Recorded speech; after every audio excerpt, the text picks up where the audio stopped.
And welcome to tonight's Meadville Tribune Forum for the candidates for Crawford County Commissioner in the May 21st primary. We're here at the Vernon Township Building. We welcome the folks in the audience. We've had a nice turnout, and we want to welcome those watching on Armstrong cable, as well as those listening on Cool 101.7 FM. I'm Keith Gushard. I'm one of the reporters with the Meadville Tribune, and with me is Rick Green. He's the editor of the Tribune. Now, before we start, I do want to ask everybody here to please take a moment and turn off the cell phone, because that way we won't have a distraction for the candidates, and we appreciate it very much if you would. Now, we also appreciate the candidates appearing here tonight, this evening, to be questioned about important issues facing Crawford County. With us this evening, and I'll kind of go by the order that we're up here. We have Mr. Soff, Chris Soff from the left, Paula Jo Lynch, Rick Copeland, Eric Henry, Dan Hunter, Francis Wiederspan Jr., and Jeannie Moore-Yount. The Democrats are Mr. Hunter, Ms. Moore-Yount, and Mr. Soff. The Republicans are Richard Copeland, Mr. Henry, Ms. Lynch, and Mr. Wiederspan. Now, we're going to allow each candidate up to 3 minutes to introduce themselves. They don't have to take the full 3 minutes. And then we'll begin questioning the candidates. Each candidate, once we start the questions, will have up to 2 minutes to answer. We've drawn lots, and the order that you see is the order that we're going to start in.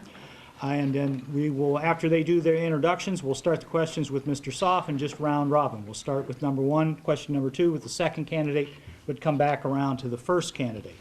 So with that, Mr. Soff, we'll let you begin. You have up to 3 minutes to talk about yourself. Thank you, Keith. Good evening, everyone.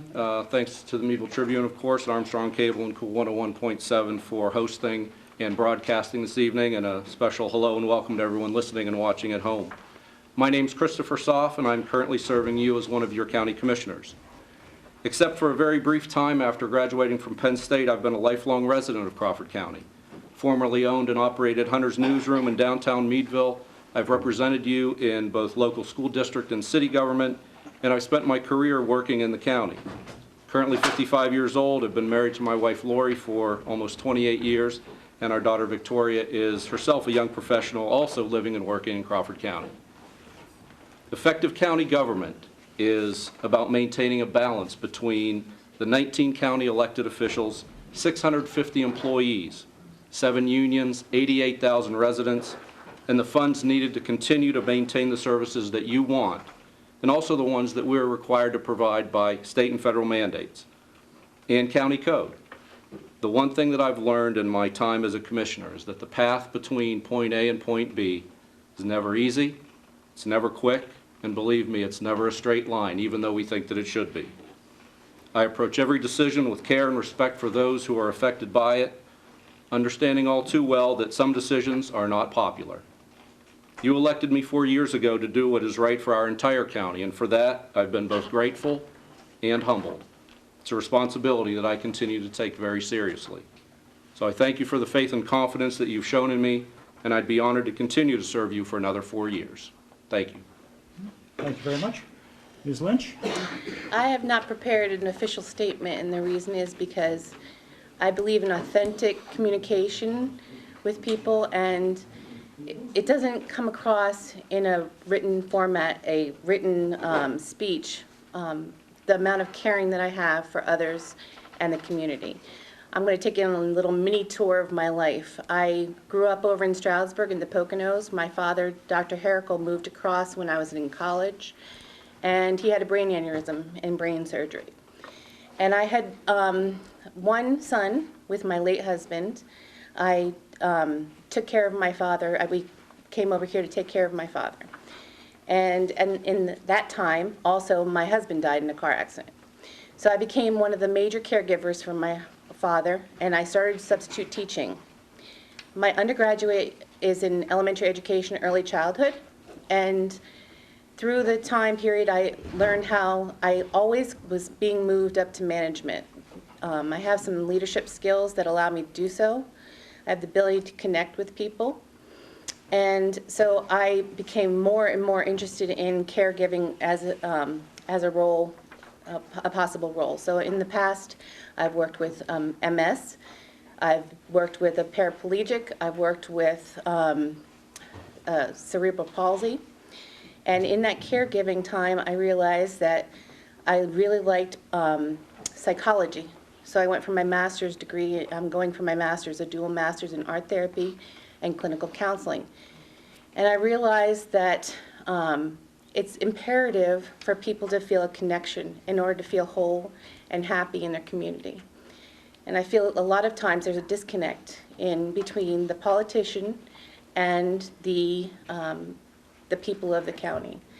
And it's my thought process that if you open up communication lines with people and you empower the people that already work for you, and you change the culture of a situation, that you can create a self-propelling organization that seeks to do the best it can.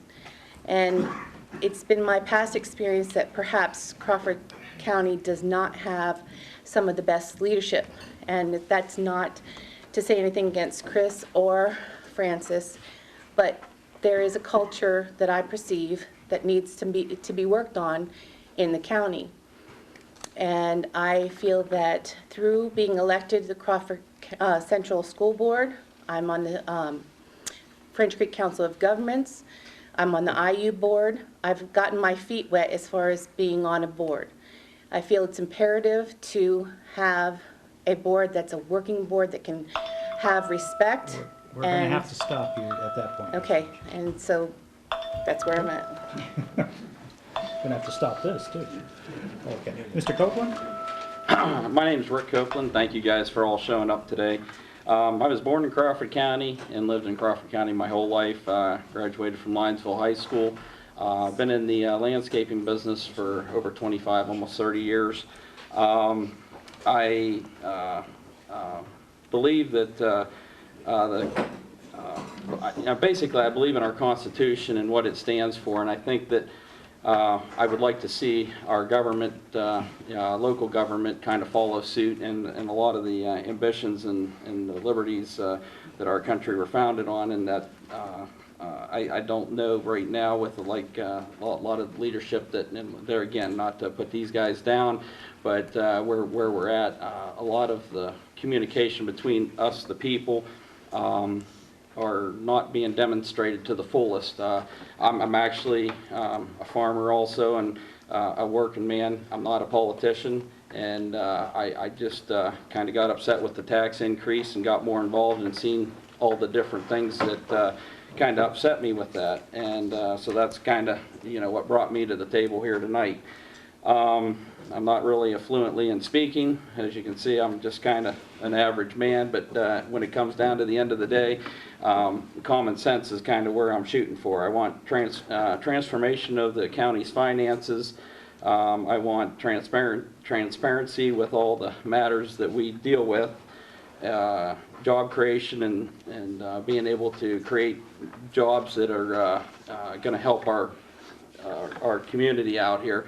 I know I've heard a lot of statistics of what the average wages are. We got a lot of white collar ones that bring the wages up, and ultimately at the end of the day, we have a lot of blue collar ones that are struggling. We got a lot of people that are elderly that are struggling due to just not being able to pay taxes. Also, the efficiency with the county agencies. As commissioners, one of our main jobs is making sure what monies are allotted to what elected other elected officials that in the county that they go to, and so at the end of the day, we have to be held responsible for what money is either wasted or used and how it's used. I want to thank you guys so much for giving me the opportunity to even be here tonight. I appreciate your vote on May 21st. Thank you. Okay, thank you very much. Mr. Henry? Good evening. Thank you, everyone, for coming. My name is Eric Henry. I was raised in Townville, actually a little town of Little Cooley, if you're close to that, by two very hardworking parents who had to work a couple jobs to make ends meet. I had pancakes a lot. We enjoyed them. My mom and dad were great people. We never went without, but we always spent within our means. And that's really important to me because in the ambulance world, I bought the ambulance service in 2004 at Meadville, It was in bankruptcy, and gladly to say that this year we actually paid that off. So the company is completely paid off. It's a lot of hard work from the 40 employees, but really it came down to spending. We don't buy new ambulances, we buy used ambulances. We actually, our cardiac monitors are refurb monitors with the same warranty. None of the money that we spend, we don't spend on new. My employees get raises sometimes they don't. It just depends on how the end of our year goes. That's important to me, is to spend within your means. Live within your means and spend with your means, and every dollar to me matters. I can tell you, when I first took over the ambulance service, the attorney in the bankruptcy court thought we were crazy because we were buying it, but really how we dug it out of the hole was to look at spending and make sure that we controlled our expenses and make sure that we provided a good product. I can tell you personally that I've taken a lot of time over the last couple of months. I've met with a lot of row offices. We have some really great people working for Crawford County, very intelligent people who really care about the county. I've learned a lot from each of those people, and I appreciate their time. I can tell you this job is not easy. This job is not for the lighthearted, and it's certainly not a job that you won't get some complaints from one half of the room and not the other.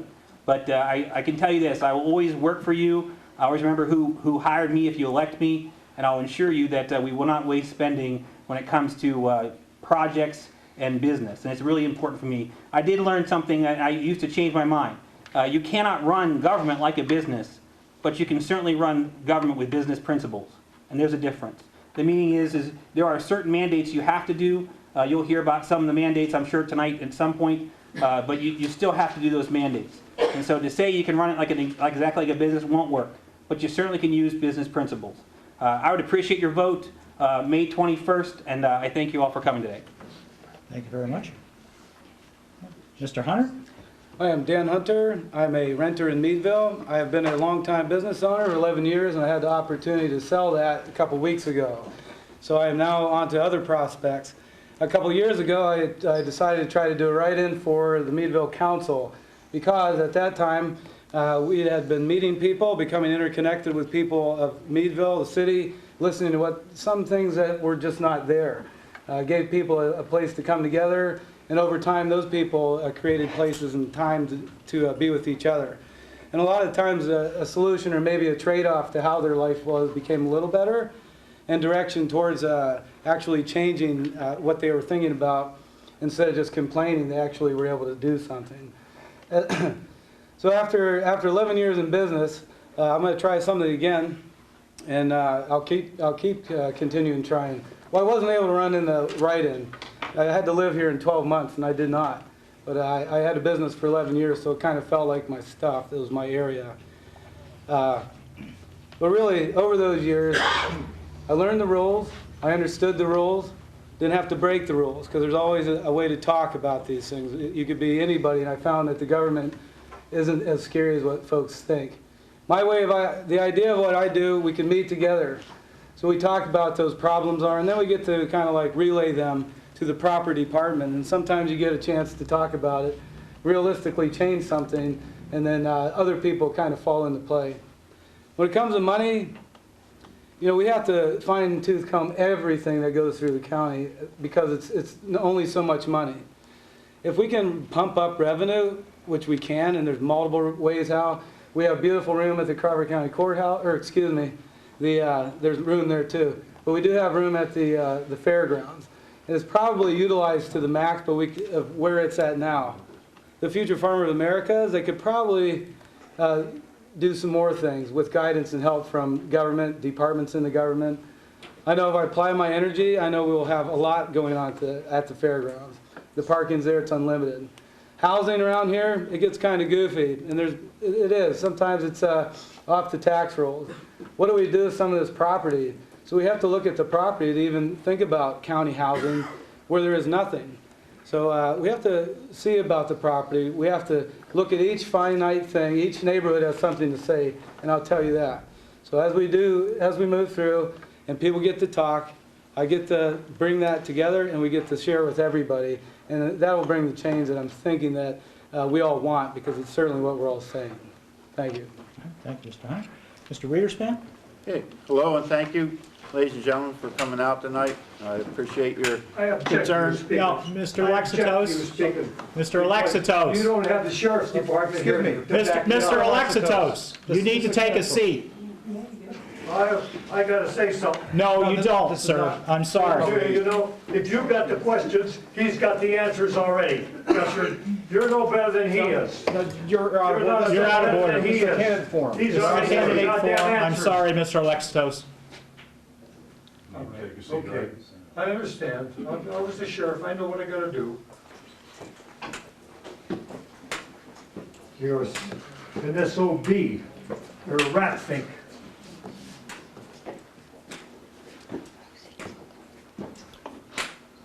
My apologies, Mr. Wiederspan. We will let you start. My name's Francis F. Wiederspan Jr. I'm currently your commissioner, and I have been for the past 7 years, coming to the end of my second term. I certainly appreciate your support in the past, and it's been an honor and a privilege to serve you as a commissioner. And every decision I've ever made has always been with the concern of all the residents of Crawford County. It's not always easy, and certainly not always popular, but I've been up to that task, and I've been willing to accept that responsibility. So. We also got a 6.5 mil increase in the taxes too. Don't forget to tell them that. Mr. Johnston, we need Mr. Lexitos to leave. You want him to leave? Yes, please. Okay. Mr. Wiederspan, again, I apologize, your time being interrupted. We will not, I repeat, not tolerate any disruption of this. I thank you, Keith, but I think I'm done right now, for now. All right? All right. Thank you very much. Ms. Morial? Good evening, everyone. I'm Jeannie Moore-Yunt. I am a born and raised person from Armstrong County, Pennsylvania.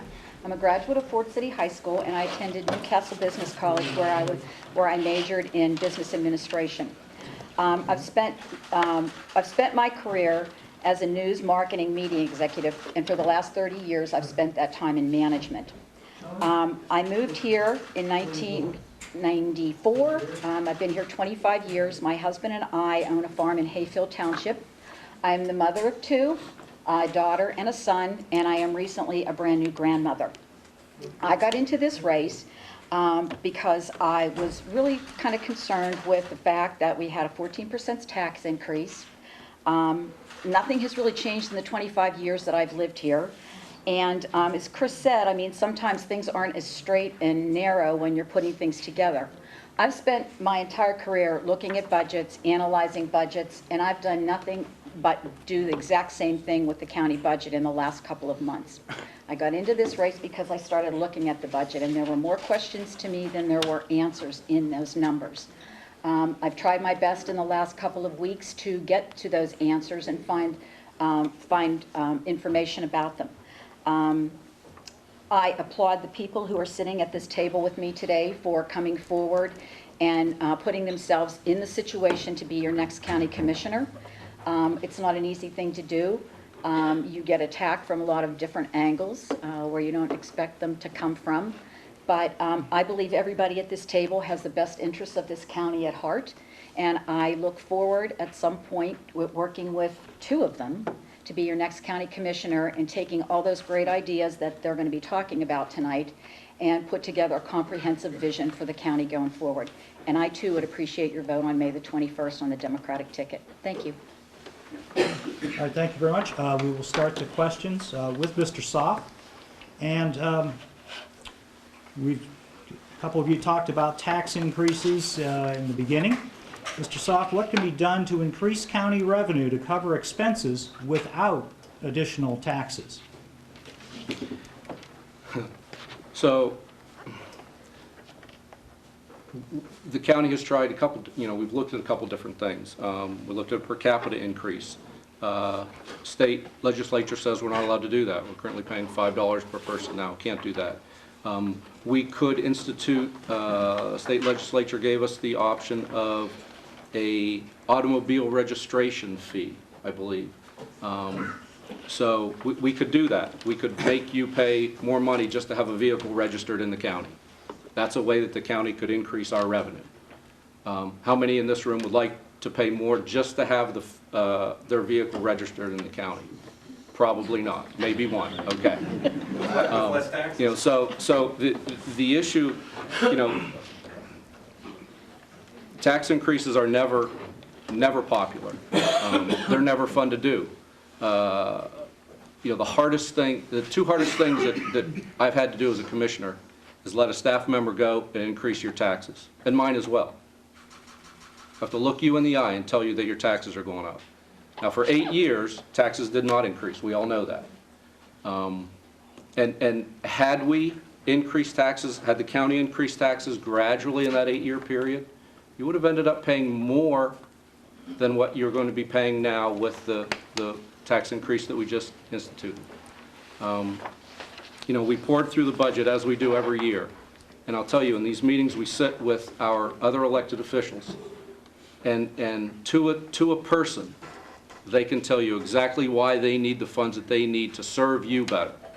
And yet we still cut them back. So increasing revenue is what we all want to do.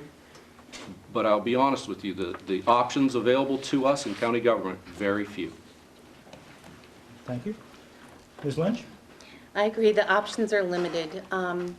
I don't have the benefit of being behind the wall, the Oz screen, of seeing everything that these gentlemen see that are seated. However, I believe that having worked for the Chamber of Commerce for a few years and seeing the connections and seeing how downtown Meadville is creating a space of entrepreneurship and growth, that the only way moving forward is to grow business. I believe it's the commissioner's role to be hand in hand, arm in arm with the Chamber of Commerce, meeting new business owners or potential entrepreneurs. If you look at Riverside, how there's growth happening there. All you have to do is put one key place in, such as a bar or another business, and people will do pop-ups and entrepreneurs will come. So you're going to see great growth in Cambridge Springs area. And why? Because you have somebody with some great concepts and ideas, some connection to the community, and they've made it go forward. So what we have to do is look at things like Confections of a Cake Lover in downtown Meadville and all the other businesses. We have to support them. We can't just go onto Amazon.com and expect our local entities to thrive. So we have to really make sure that we promote a buy Crawford County first. It used to be, there was a little push a while back about Made in America. We should be promoting only Crawford County businesses, and we should also be meeting with the Chamber of Commerce, and not in a superficial boardroom meeting way, but I'm going to have to stop you there. Okay. So, 2 minutes are up. I'm a talker, sorry. Yeah. Mr. Copeland? I kind of agree with Chris on the limitations, but one thing I kind of want to stress is that we have to look at where we can make cuts, because I do think there's a lot of wasteful spending that's going on. You know, there has to be good stewardship with the money that we collect. I mean, we have basically about 44,000 properties that are paying taxes, a little over 44,000 properties that are paying taxes in Crawford County. So that's quite a burden for the ones that are paying. There again, you know, the ones on fixed incomes, they're really feeling it. What would we do to kind of help correct that? We've got to, like I said, get in and see what kind of wasteful spending that we are doing and try to get that corrected. We've also, as far as trying to, you know, make money, now somebody, you know, maybe had mentioned about the fairgrounds, but, you know, if we're losing money, you know, it's not a good idea to soak something else into that where you're going to lose more money without a clear plan. And I think that a lot of times that's what we've been doing, is kind of chasing our tail, you know, trying to throw more money into projects that ultimately on the outside look like they're either breaking even or making money, but then when you look at the fine details of it, it's costing us more money than it's making us. You know, so the other opportunities that may come about would be getting jobs that are that we would encourage businesses to move into Crawford County, not try to throw them out and push them aside. Thank you. Okay, thank you very much. Mr. Henry. Great question, Keith, because no one's going to like the answer, but the Crawford County is a revenue neutral business, if you want to call it that. We're not in the business to increase more revenue, because if we increase more revenue, there's two ways it's going to happen. Property tax, which I can show you the figures, we're already in the top 10% based on median property value, or the extra fee, like Chris said, the $5 fee, which is there, and other counties have it, but it's still a tax. Whether you can call it a fee, you can call it an increase, it's still a tax. So with a revenue neutral business, you have to find ways to cut spending, and you can't spend money you don't have. The only thing through all the row houses that I saw that was a 40-year fee that never changed was a title transfer fee of 2%, and if it went to 4%, it wouldn't equal to $100,000 even. It's just in a $70 million budget. It's really a revenue neutral business, and we have to really look at spending and find ways to cut the expenditures first, I think. Thank you. Thank you very much. Mr. Hunter? Sure. The idea, if we look at all our properties, so the Woodcock Dam, we know it's not making money. There's been a lot of attention on that. If we have one more year, then we can make it better. So actually, then you look at, so my surprise, we had Hidetown Forest. Had no idea really that was there. And then there's some lease that comes in there. What we could do is, so we outsource when people pass away. There's no other person around. We could actually start green burial on county property. Therefore, no one's going to sell that property. You can only cut so many trees, but that's what it was purchased to do. As far as raising revenue, I would say if you could take the Crawford County Fairgrounds, and if you develop a festival once a year and then you start another time, what else could we do? There might be some times we could just make it better, but actually if we started a venue there and kept encouraging use of it, we would have to take one small risk, and chances are good we're going to break even on music and a festivity of sorts. We have the space and the parking to make money off that.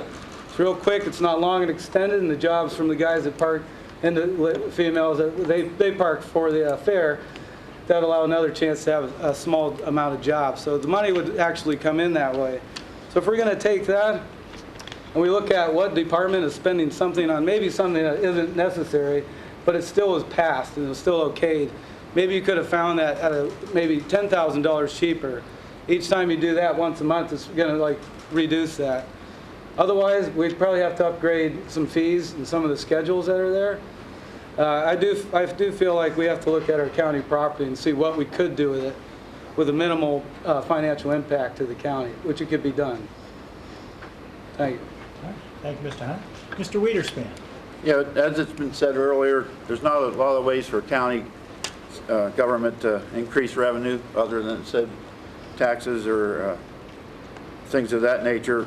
As Christopher said, we did look at the vehicle registration that we could add for $5, but that was even with strings on it. That only could be used for county bridges, and we already have money coming in from liquid fuels, Act 44 and Act 89, so we didn't see a point in putting another tax on the residents when something was going to be restricted. It really couldn't go in to help with the general fund.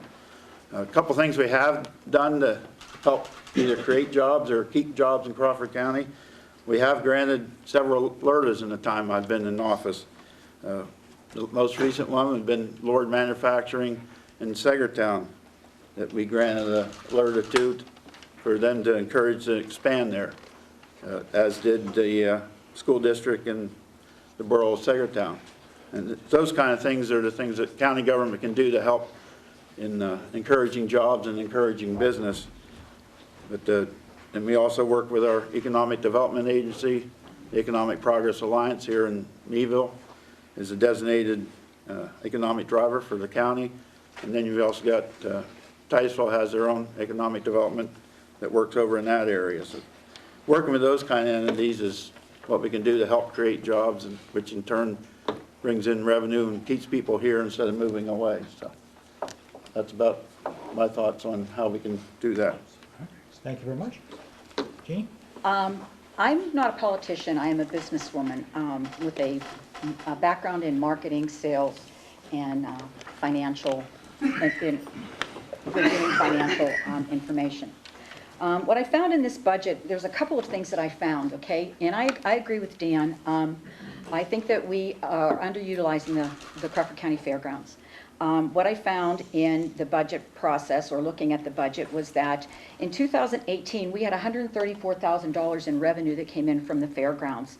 But this year, we're budgeted for $77,000 or $78,000, which is a loss of about $55,000 in fairground revenue. Fairground expense in 2018 was $170,000, and this year it's budgeted for $215,000, which is a gain of $44,000 in expense. That's a $100,000 loss in the bottom line. So that's something that I think we need to take a look at and see what we can do from that standpoint. I'm from Armstrong County. I travel 422 probably every 6 to 8 weeks to go back to Armstrong County to visit family. And I pass the Big Butler County Fairgrounds. So if you're familiar with the Big Butler County Fairgrounds, there's something going on there every weekend, okay? They have horse shows, fairs, light shows, derbies, car expos, concerts. This past summer, the Democratic Committee held their first ever picnic there. We invited 18,000, I believe 18,000 Democrats to come to there. So I think, I don't know the fee structure. I haven't been able to look at the fee structure. I don't know what other events go on. I believe there's some events that go on during the summer, such as horse shows or whatever. But I can tell you from experience that my daughter shows horses. And we did have a big horse show that came here. It was called the Pink Ribbon Classic. It was from a four or five state area.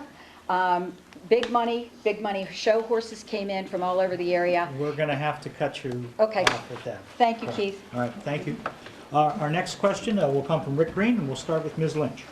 Okay, just last week, the U.S. Census Bureau released figures, and Crawford County's population declined. It's a yearly decline since 2010. What can the county do to change that trend? Thank you for the question. It goes back to a sense of belonging and cultivating entrepreneurship. What is there for a person my age, I'm 51, I'll reveal it, to do besides go to a bar and have a drink, go to the movies, and what?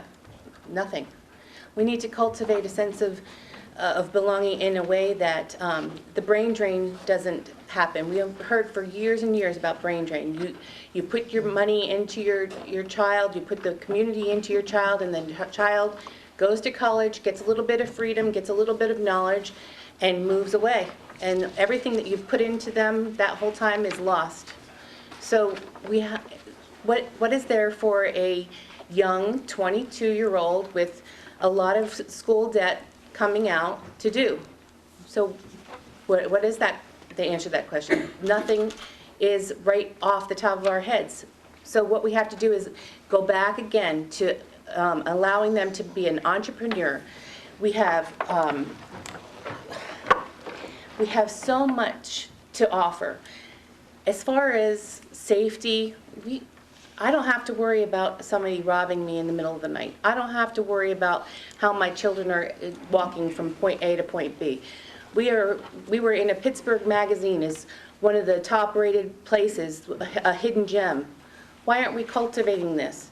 Why isn't Juanita? Why aren't we working with Juanita and the results of all of her hard work and the bed tax, bringing people in and really showcasing Crawford County.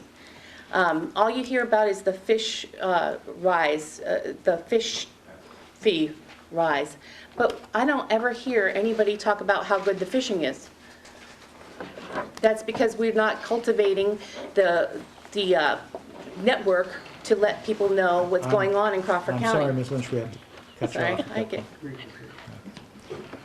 Mr. Copeland? Well, yeah, it would be nice to be able to have some more options and different things going on, like Connie Lake Park, what they're trying to do there to generate some entertainment. But ultimately, at the end of the day, I think it all comes down to financially. Can people afford to live here, stay here? I mean, it's becoming evident out of the statistics I gave you, 44,900 people are paying taxes. We have a vacancy of about 8%, which I think comes out to 3,500 vacancies in Crawford County. I mean, it comes down to taxes, you know, and I guess that's all I'm going to say on that. Okay, all right, thank you very much. Mr. Henry? Yeah, this is a great question. I actually answered this question leaving the courthouse today by the Deputy Sheriff Huddleston asked me about just the area, and I said, well, if I could change the weather. So I'll be the first one to holler and say, if we could change the weather a little bit, might help. I'm glad he actually talked about today, but there really, honestly, on the county level, it comes down to, you know, keeping the culture of business safe, keeping the ability to raise your family here, just in front of people. In regards to actual census numbers, that's not the first downward trend for a census number. If you go back a few more, it actually continually goes down. It really, on a county level, comes back to the spending and keeping the property taxes down and the property taxes low. Like, people want to buy property here because the property tax is low. People want to have the cost of living comfortable enough that they can raise their family. It's nice to talk about other things that we can do, and I'm all for those, promoting the chamber and doing things with the chamber. But honestly, it really comes down for the government's job is to maintain the spending and control. Thank you. All right, thank you. Mr. Hunter? I know just in the city of Meadville, if they go from 23% to 16%, let's say, non-participation, like in the census, just the city alone would have $3 million that would kind of flood in. So like, we really need to advertise or market to people that it's very important to fill out the census and put more people on the streets. Some people don't want to talk to you, and that's okay. I've heard plenty of census stories. So, but it has to happen. And if you were to get those numbers from where they're at now, because kind of nobody cares, to get into, we have this chance to actually get some flow from the federal government. So we all need to make sure somebody's going to fill that out and make it like it's a big deal. So we could do that, and then if you think about each city or municipality would do that, then their city or municipality, they would get that kick up. That means the entire county would get a kick up of federal funds. We just have to say, please do it, and maybe make the effort to go ahead and pass around, knock on doors. So if the census, that's there, and anybody could right now get a job, you sign up and do that, and take those census, and hit the streets hard. If you bring that number down, then we, just one city, which is the biggest city, can you imagine if Titusville got it? Because the way they talk, they need something. So every little city does it, but we're all entitled to do that as long as we get that census number. So this is a really good year to meet your neighbor and have them fill out a few numbers. That way the flow, it's not the counties, but we can encourage it, and then that each little city gets it, and that's very important. Thank you. Okay, thank you. Mr. Wiederspan? Yeah, it's certainly concerning when you see the numbers dropping like that. You know, people talk about jobs, but we hear quite often that there's businesses in the area that have good paying jobs, and they can't find a person to pass a drug test or willing to come to work more than one day. And you know, we need to work on those social issues. Certainly, the opioid epidemic plays into that, but we also need to recognize that that number is an estimated number, and it follows the trends, and the trends have been coming down, so it only stands to logic that that number's down. Whether that's completely accurate, that remains to be seen. But as Dan mentioned, we do have the census coming in 2020. The commissioners have met with the regional representative for the census, and we've charged the Crawford County Planning Commission and Planning Department to take on that task of working with a group so we can have an accurate census. And as it was pointed out, it is important for everyone to fill that out because it does affect funding for coming down from the federal government. So, you know, it's a shame that people feel that, you know, they feel like somebody's maybe invading their privacy or whatever, but it is very important to have that filled out and have it filled out accurately. So that's why we've charged the Planning Commission and the Planning Department to spearhead that for the county. Thank you. Thank you. Ms. Morial? There's a 14.3% poverty rate in the county. And if you take a look at some of the demographic information from 18 to 34-year-olds, there's some staggering numbers that are happening with that demographic in the county. 25 to 34-year-old women are the most vulnerable for pay inequity in the county. So, I don't know I've tried to look at this from a county commissioner perspective. There's not much that I think we can do as far as going out and telling employers to raise their wages, but that's a very real issue, and that is a very real demographic that is going to be at issue going forward for this county because they are the future taxpayers.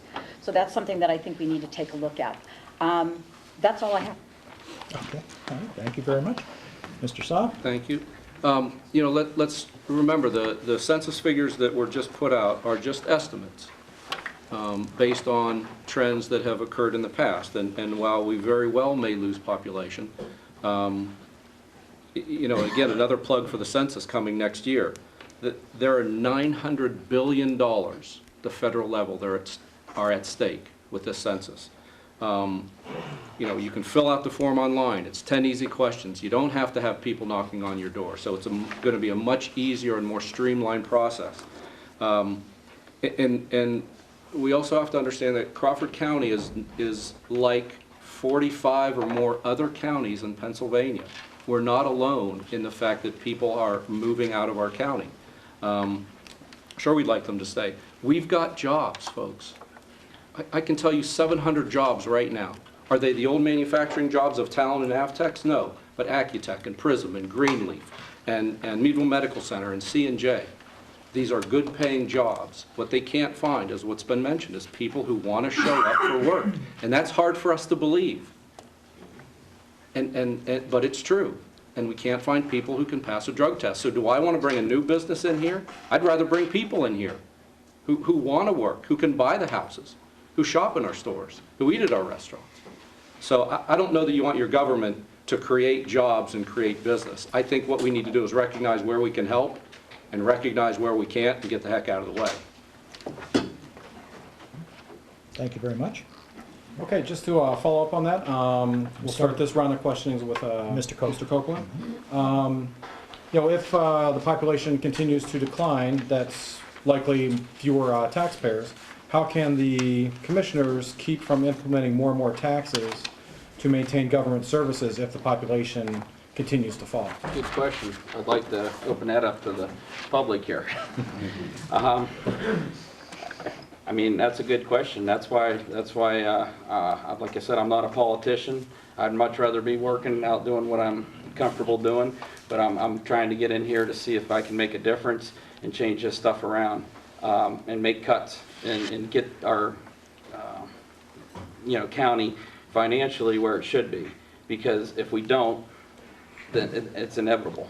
I mean, we can start to see the writing on the wall. I mean, it's you know, I'm sure if I did open it up, I mean, you know, the answers would just pour in, but I'm not going to do that. I mean, bottom line is we've got to dig deep and we've got to see where we can save money. I mean, it comes right down to the bottom line. And like I said, these other guys that have been in here, they would have a better idea, or should have a better idea than what I would have. But with me getting in there, that's my first thing. I want to find out, you know, how to go about getting the ideas that I need.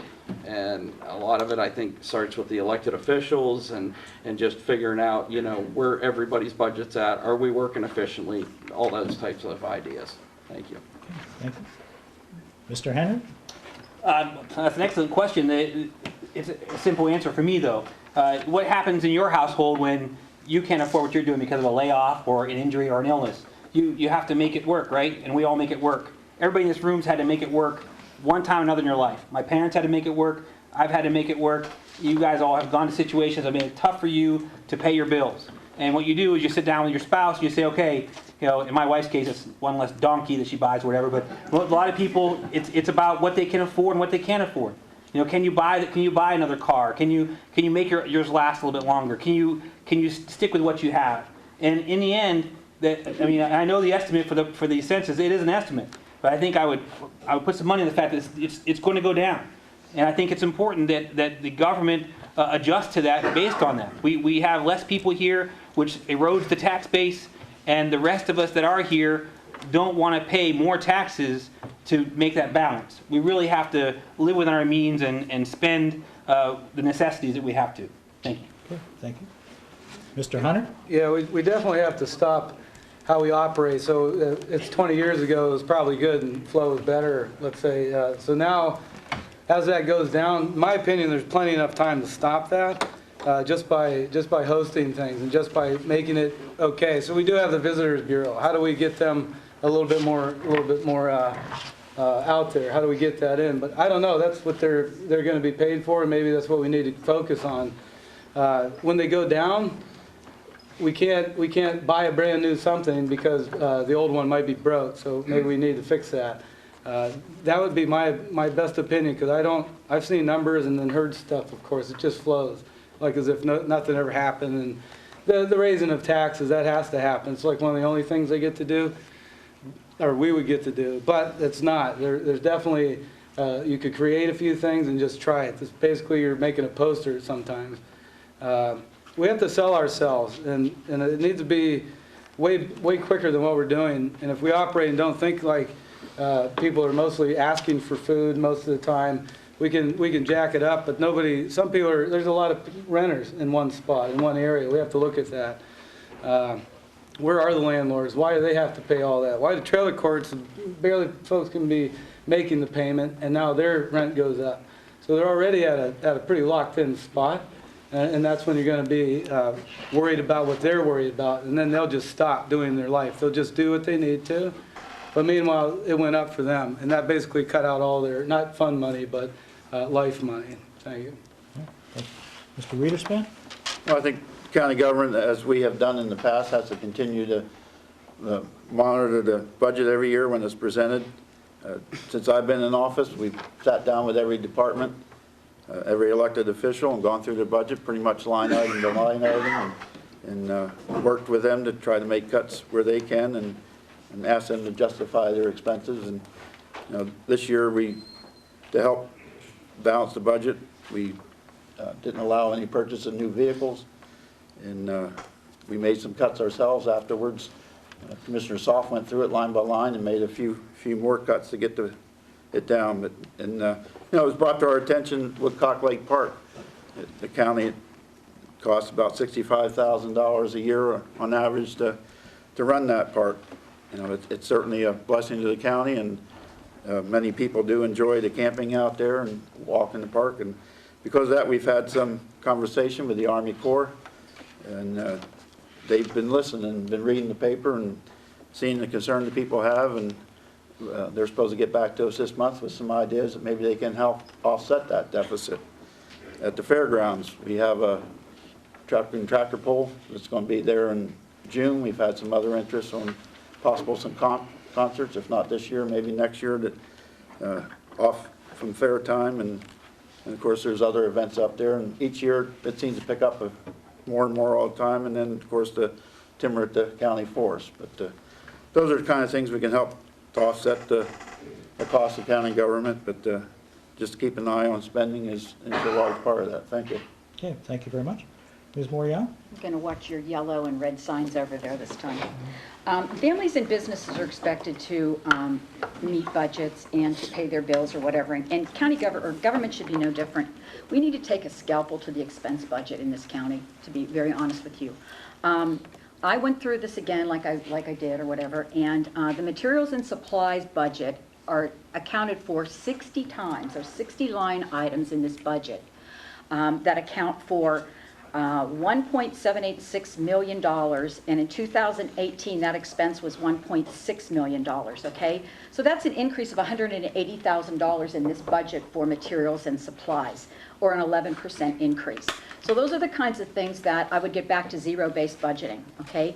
And I understand you go through it line item by line item, but in my previous experience, I've gone through line item budgets one by one, and we've counted every piece of supply, every inventory of everything, looked at everything, what is on hand, what isn't on hand, what do we actually buy.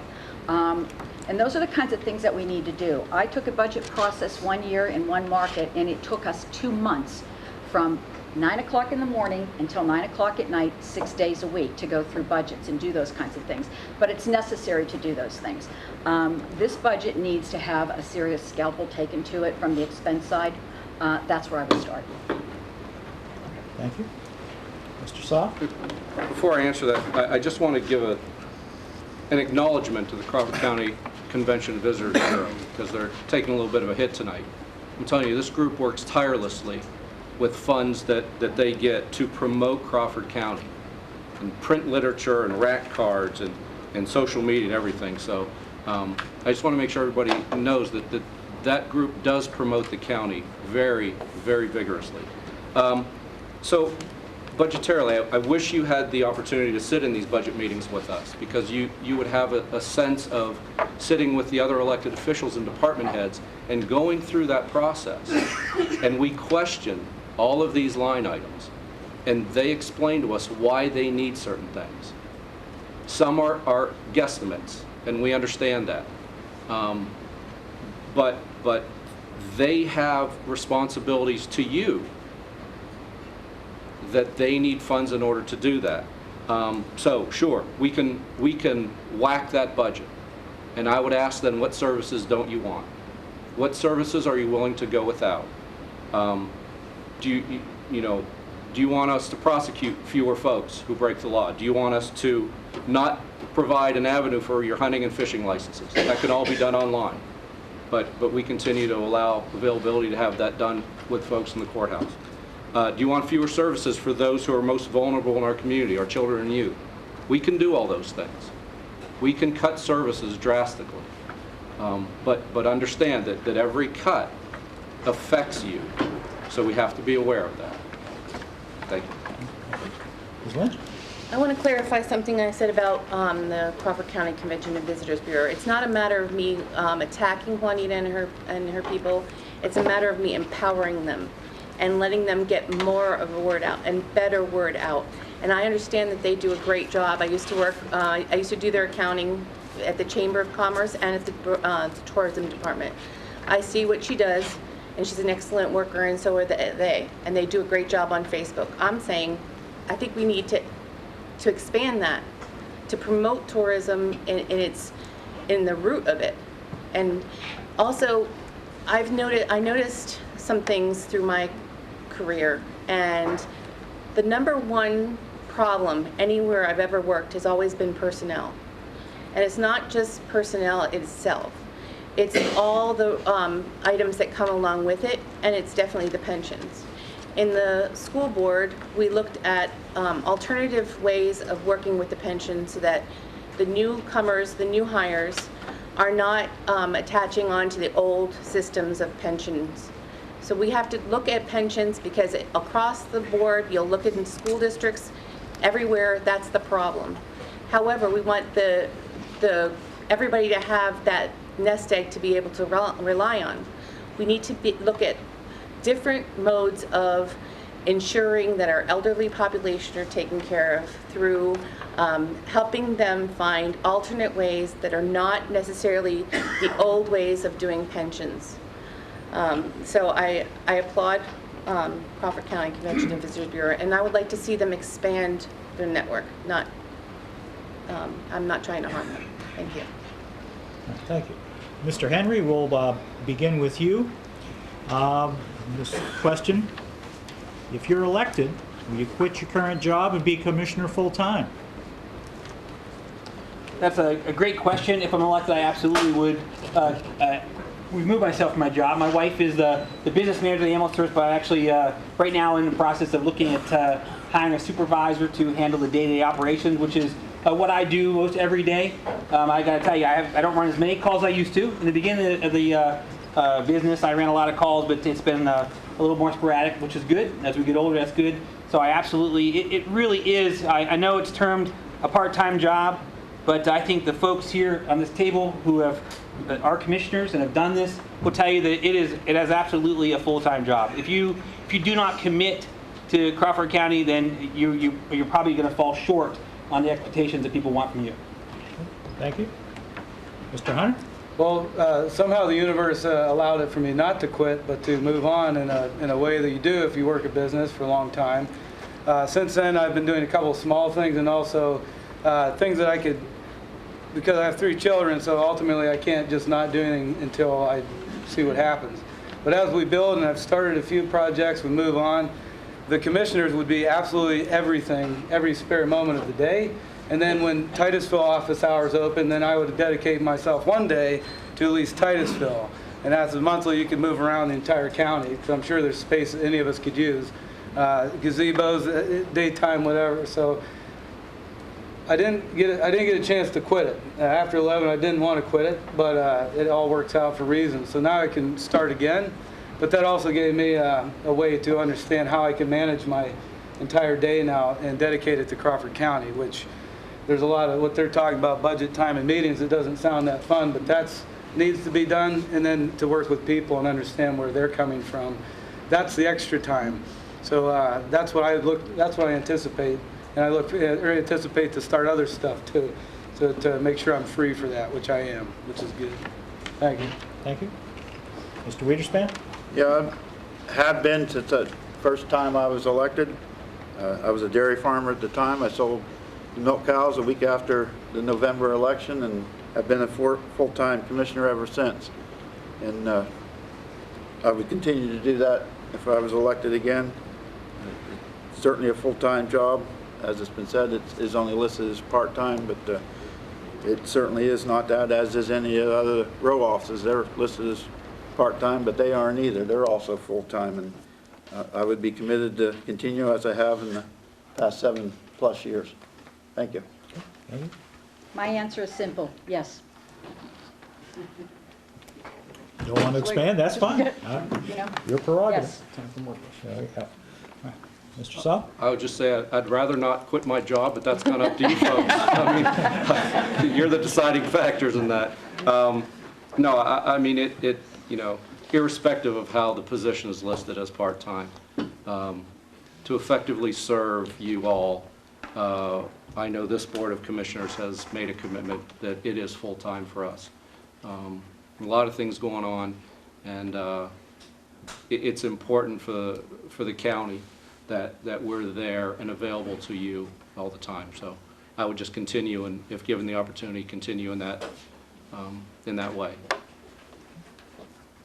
I would definitely give all of my time and care and attention to the county.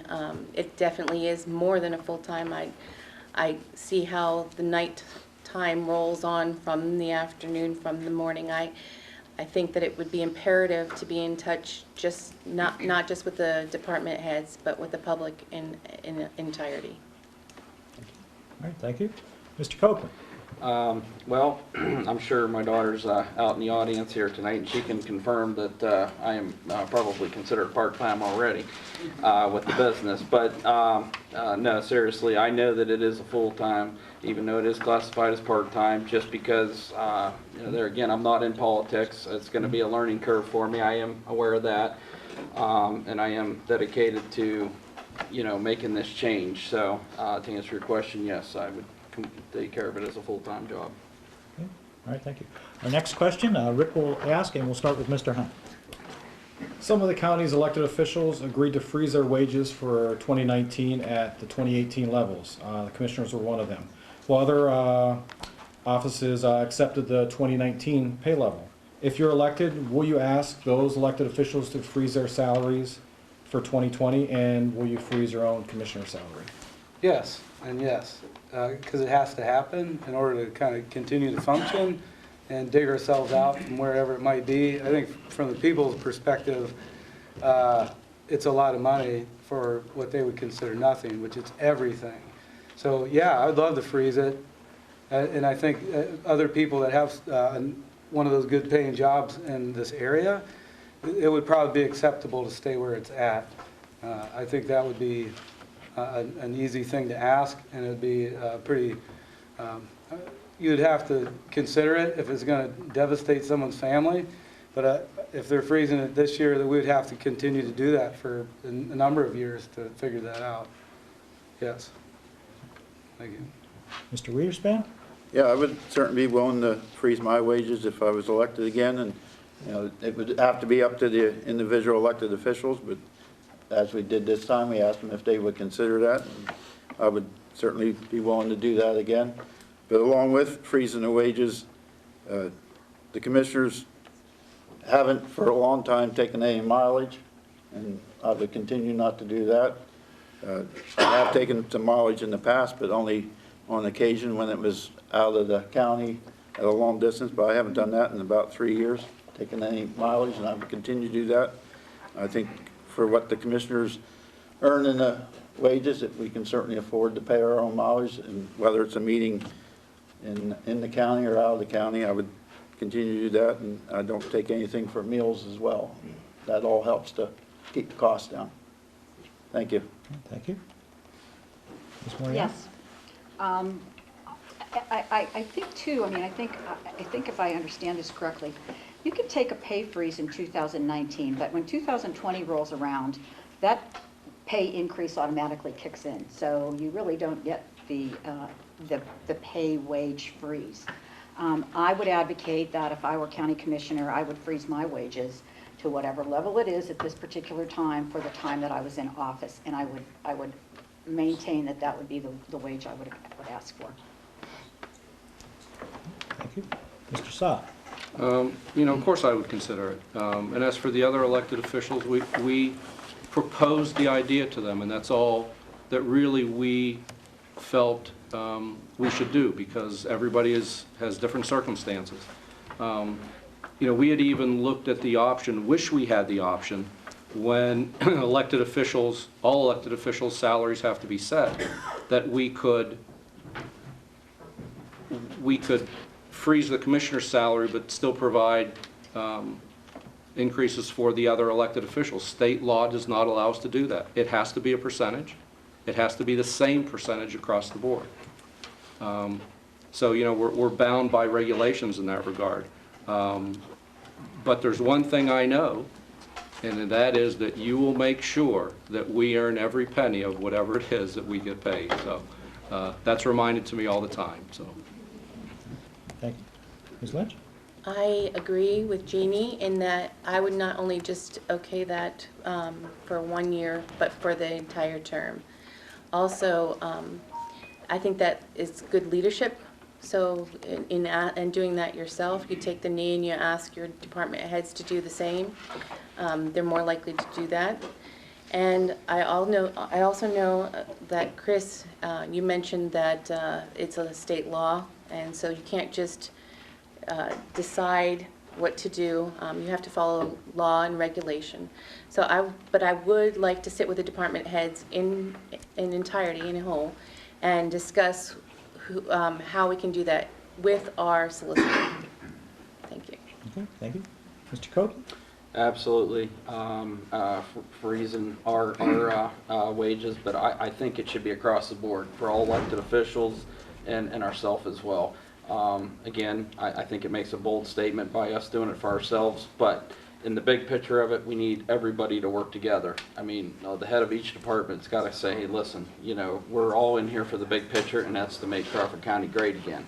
And if we're not willing to do that at our wages or what we're making right now, then, I mean, we're going to have to move on, because, I mean, basically everything stems from not having enough money.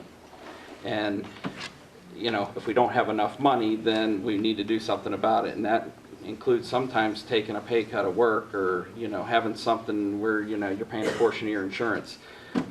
You know, bottom line is, at least you're making what you were making, but you're getting a freeze. And then I would for 4-year term. Okay. Thank you. Mr. Henry? Yeah, I believe it's that would be the best thing to do, is to not take any pay increases for the 4-year term. I have no issue with that at all. In effect, asking the row officials that, I had a unique ability to sit and talk with each of them, and each of them have a different story.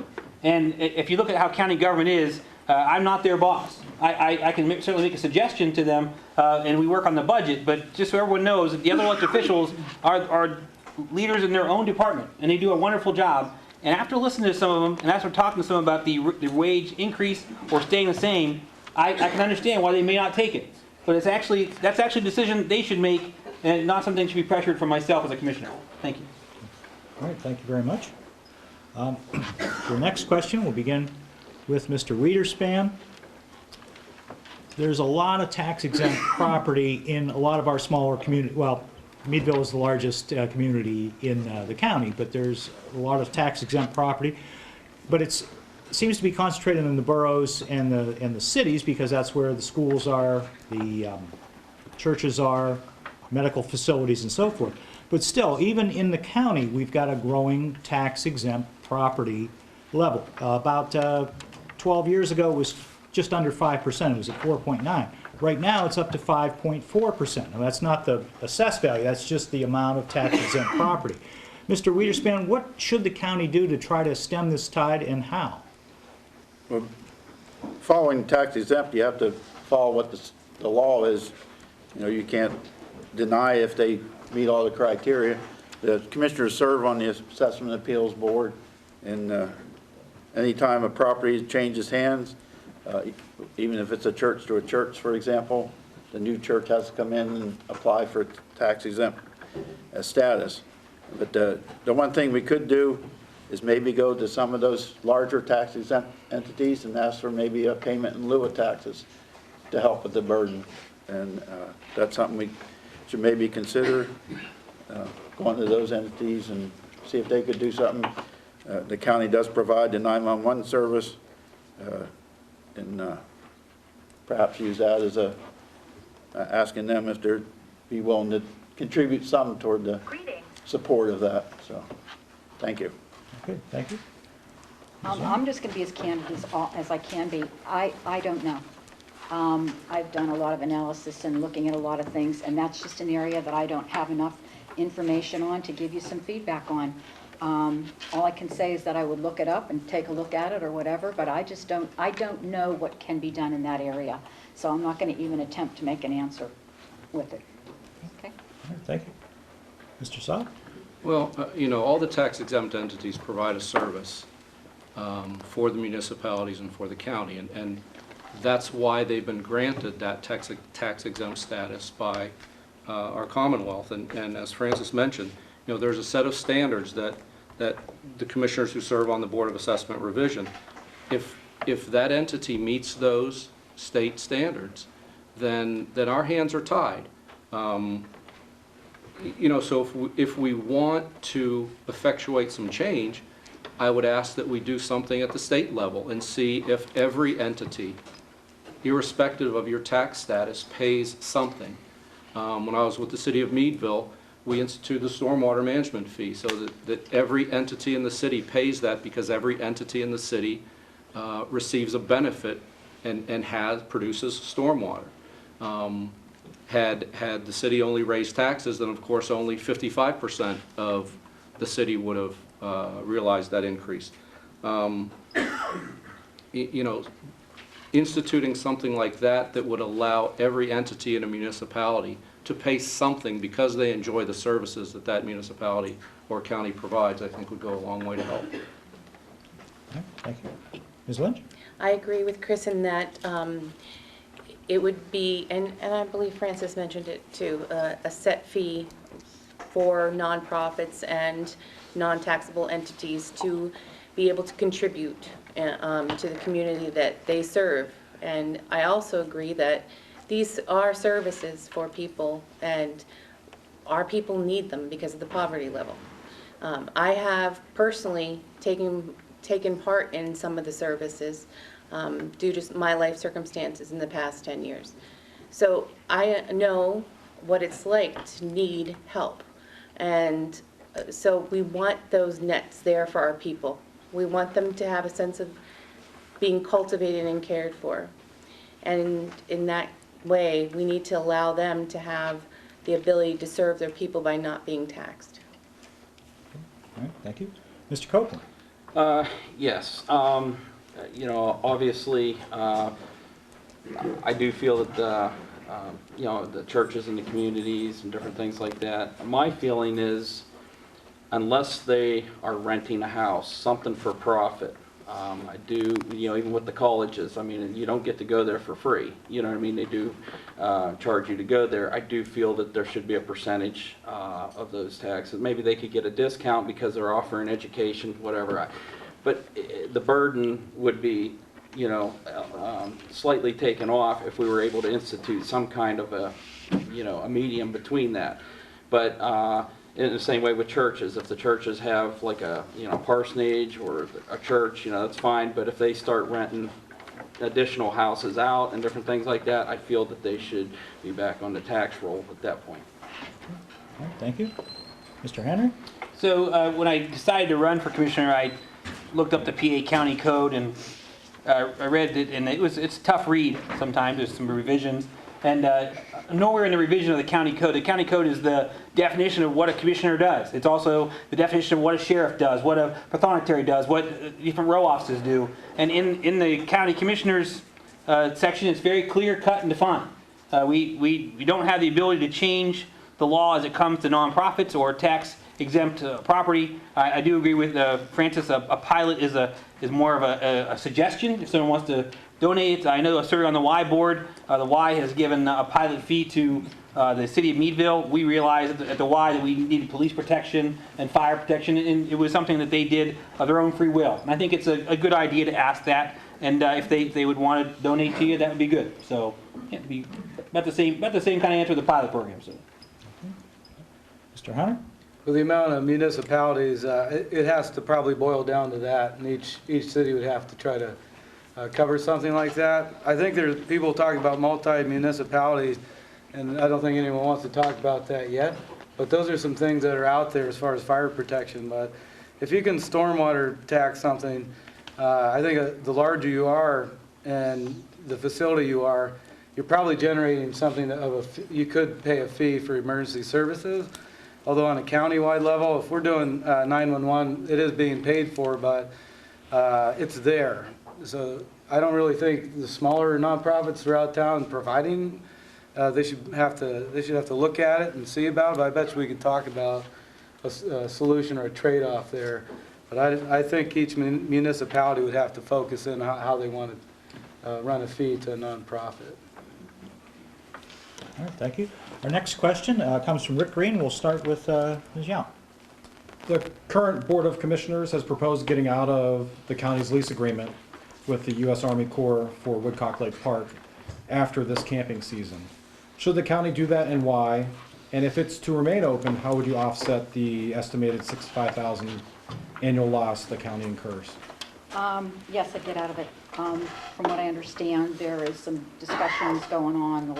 I think the latest news report I read was in February, that they're looking to shorten the lease by 4 years, if I understand that correctly, to be done by January of 2020. I just don't think that we can continue operating at a loss in areas. I think it would take a considerable amount of time. There was a Woodcock workshop being done here a couple of months ago. 18 people showed up to talk about the services there. I think it's been let go for a period of time, so I think it would take quite a bit of time to remarket it, bring it back up to speed. I don't know that it's something that can happen within a year's period of time. So I'm just not sure. I mean, I don't think that the county can continue to lose $65,000, $75,000, $80,000 a year. If there was a way that somebody would take it over and, I mean, as a private entity, I don't know if that's a possibility, but no, I would not advocate keeping it. Thank you. Mr. Saul? This is an interesting issue because it obviously came to focus at budget time, and this completely encapsulates local government. The very first phone call I got was someone who said, absolutely, get rid of Woodcock Lake Park. The second phone call I got was, absolutely, keep Woodcock Lake Park. So, I mean, that's the kind of stuff we deal with. And I want to make sure we all understand that what we're talking about is not the walking dam. The Army Corps manages that. We're not talking about Stainbrook Park. Conservation District manages that. We're talking about the trails, the 4 picnic shelters, camping area, beach, boat launch.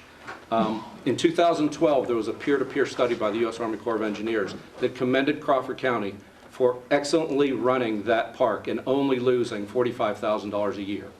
We were given accolades because we only lost $45,000. You know, I don't know that that's such a great compliment, but our staff does a great job in maintaining the park. We had to put $100,000 in a new water tank a couple years ago. We have to repair everything that goes wrong when the wastewater system breaks. Trust me, you need that repaired. We mow, we do everything. We asked the Army Corps of Engineers in the fall to assist us. Can you help us in any way? And respectfully, they declined due to their own budget cuts. So that kind of forced our hand, we thought, and we sent the letter in January. It got their attention. By their own admission, it got their attention. And we had a great meeting with them. Nobody wants to see the park go away. Nobody wants to see it fall into disrepair. So we're continuing to talk, and hopefully good things will happen there. And but we'll just have to wait and see. So I'm looking forward to those discussions. Thank you. Ms. Lynch? To go back to what holds Crawford County's attention as a 51-year-old, I run that dam, I walk that trail, I've rented the shelters. I believe it's a draw for people. People come in, they camp there, they spend money at Rolf's Tavern, hanging out there afterwards. I wouldn't sell it, but I would consider looking at a foundation that you could set up that would help defer those costs out to a foundation. And you know, we can all say we want something, but let's put our money behind it, our individual money. If it's not going to be tax money, then let's write a check for $10 a piece, or whoever wants to contribute, that would allow for that to be maintained. I wouldn't get rid of it. Thank you. Mr. Copeland? Yes, I would vote to get rid of it if we're losing money. We can't afford to lose money. I would say that we're probably not in the camping business, even though it is nice. Like she says, actually my family has rented it before. We've been there. It was pleasant, but bottom line, at the end of the day, if we can't afford it, then we shouldn't have it. Thank you. Mr. Henry? So the contract that the U.S. Army Corps of Engineers has with Crawford County is a terrible contract. And the reason why I say that is it's a 25-year contract. Basically, they tell you, you pay for all the repairs, and by the way, you can keep the camping fees. Well, folks, I got to tell you that that's a great idea and thought if you have a lot of campers and a lot of camping days, but it's a loss because the contract's bad. One other county, thankfully, was worse than this. They have a 50-year contract, Armstrong County, with the Army Corps of Engineers. Same idea.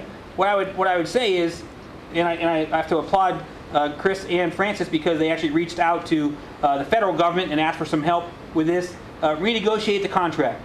You know, if they want to take some responsibility for the capital improvements and the capital projects, I think that'd be a great contract, and we could probably make it work.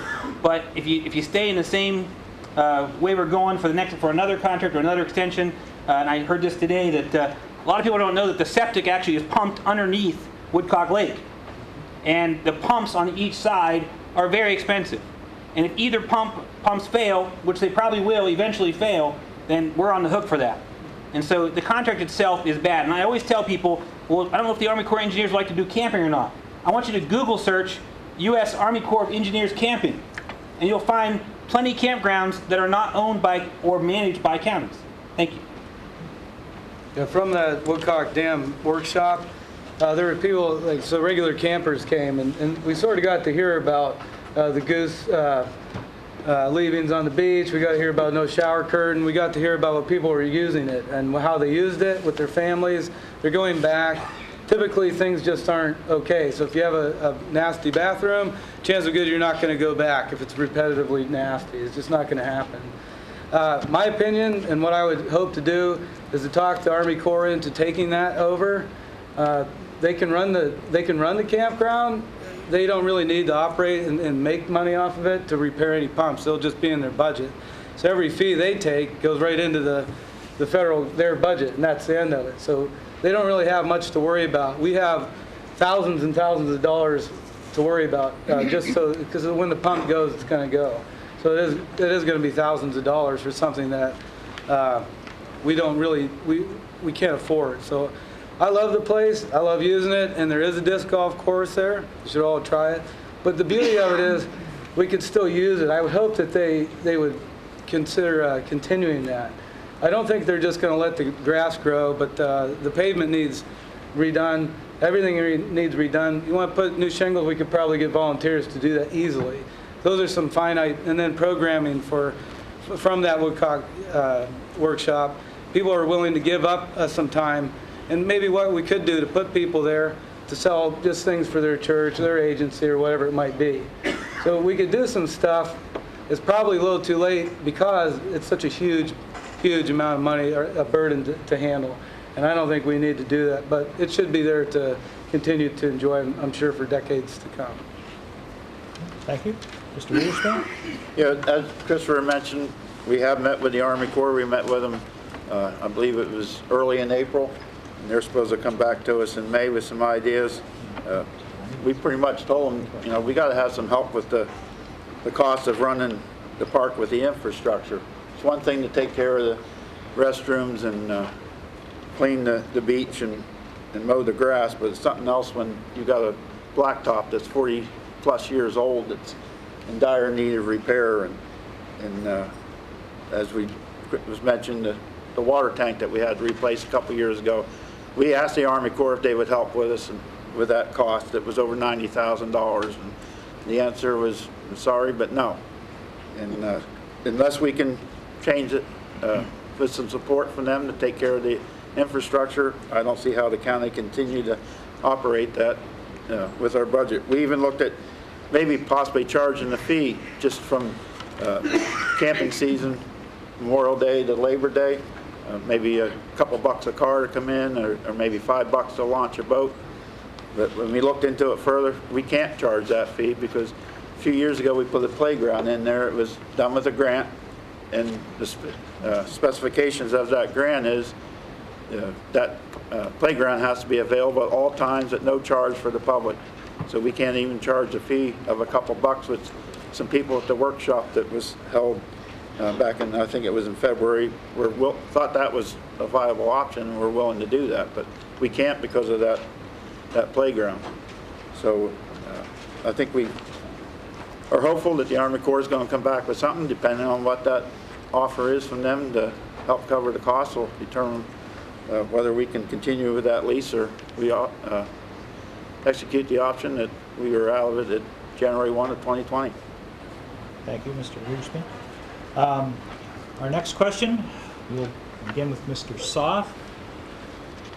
And I know you went through the budget line by line. You'd said that, but we've still had a 14.4% tax increase. You've had a chance to review the budget since it's been passed. What would you cut that was left in the budget?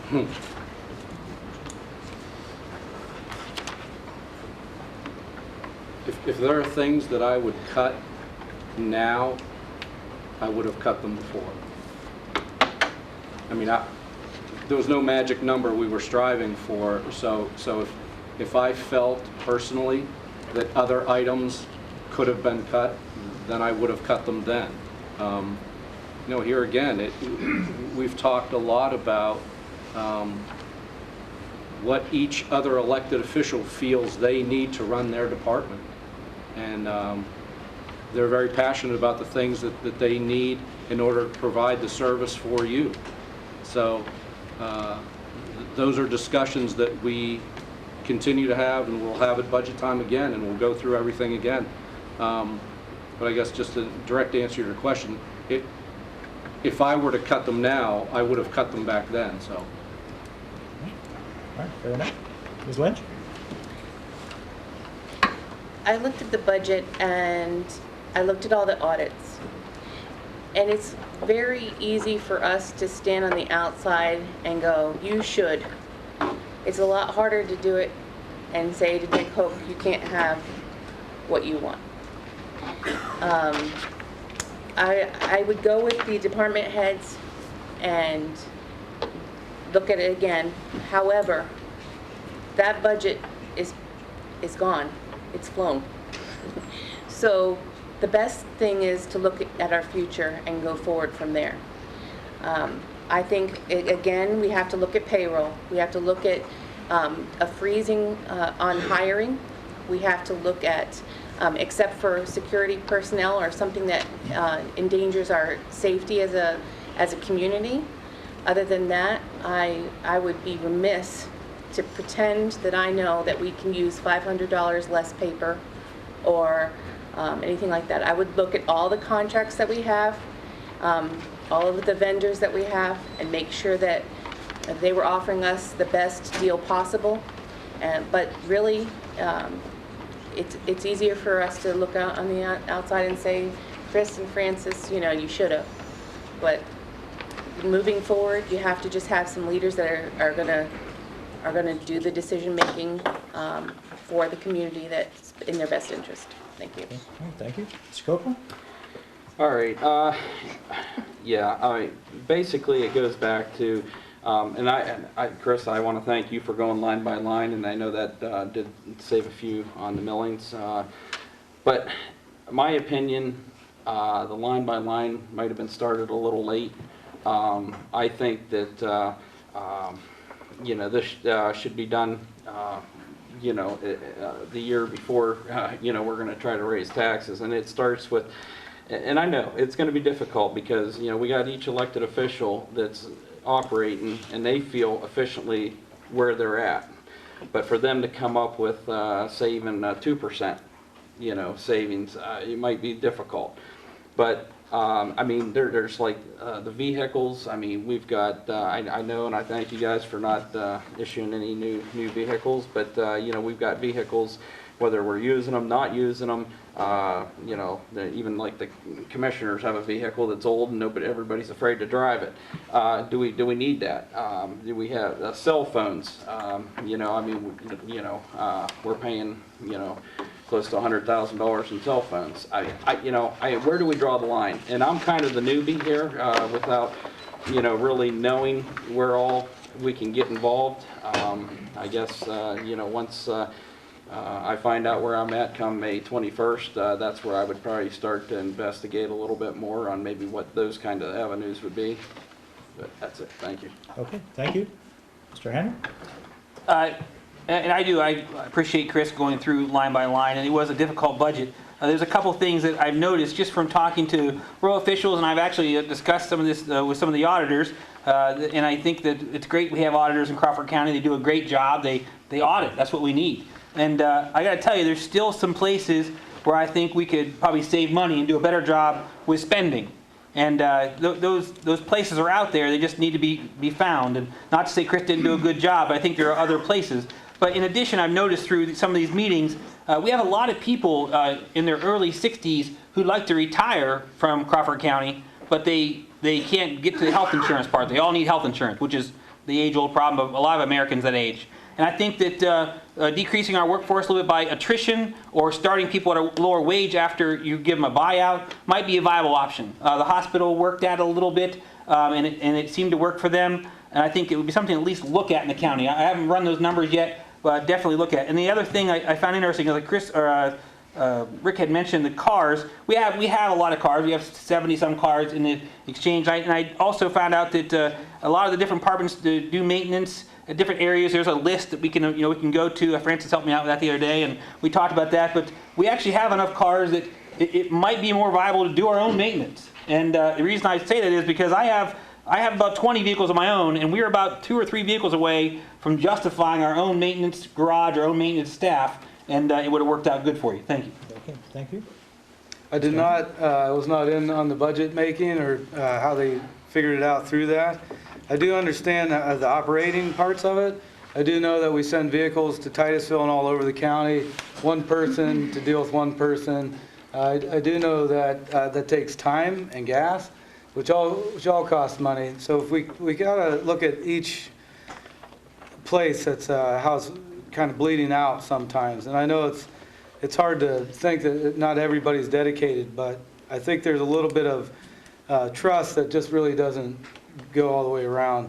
But there's always another place to do that, is to carve it out some more. We have a beautiful Crawford County VOTEC. I don't understand why you couldn't pop one of those in there as we need to grow that. Maybe we could be a source of that too, to drop off one of the vehicles. if we use some of our vehicles for some of the things that we could be getting revenue from, just a couple ideas. I don't have enough time to get through that, but that would increase its functions. It's not just sitting rusting. People ultimately, it's like a rent-a-car. It's kind of fun. Maybe you take it through a field. Nobody really cares about that car. It's not yours. So I think we could probably handle that a little more on the interior and maybe source some of it out to some of our students. And I know the time would be slow and turn around, but maybe it's just not a big heavy machine that needs that precision care. So we probably could do that. It gives them a little bit of chance to use their skills. But yeah, I wouldn't want to sit through that one. But the next one when it comes up, I'd love to sit through that. Yes. Okay, thank you. Mr. Wiederspan? Yeah, I think, as Christopher mentioned, he did an excellent job going through line by line and looking at the budgets. But I think as far as for this year, I don't know where I would go back and cut any more. We put a freeze on new vehicles. We put a freeze on any new hiring positions. But I would certainly, and we will this fall, go through the budget again, line by line. And when we can compare what has been spent with what was in the budget, that might show some areas that maybe some other cuts come in. If they're way under spending in the area, then that's certainly an area we can look at to cut. But that's something I will certainly look hard at. Whether I'm reelected or not, I'll be looking hard at the budget this fall. Thank you. Thank you. In my industry, we do what we call research best practices. So for example, if there's a revenue opportunity in some market that's working very well, we have a tendency to say, gee, let's use that in this market. If there's an expense reduction that's working well in some market, gee, let's bring it here and let's try to see if we can do it there. I would take a look at other budgets. I have taken a look at other budgets. I looked at the Butler County budget. For example, we spend 3 times more in adult probation expenses here in Crawford County than they do in Butler County. So in comparing those items, I would take a look at what other counties around us are doing and then say, okay, now how are you doing it so well and what can we look at here to do those kinds of things? I would demand that department heads take their budgets back and not come to me with expense increases. I worked in markets where, each department head was asked to look at your budgets and see where you can take 10% decreases. You come back to me with a budget that's reduced by 10% or whatever. So those are the kinds of things I would do with the department heads themselves before you even presented a budget to me. Because you know what? Between them and their people and them understanding the department, if we don't ask them for it, we're not going to get it. The other thing I did in some markets was I asked employees throughout the organization, come to me and tell me what areas that you see that we can make expense reductions. And let's sometimes, in some cases, offer a little bit of benefit.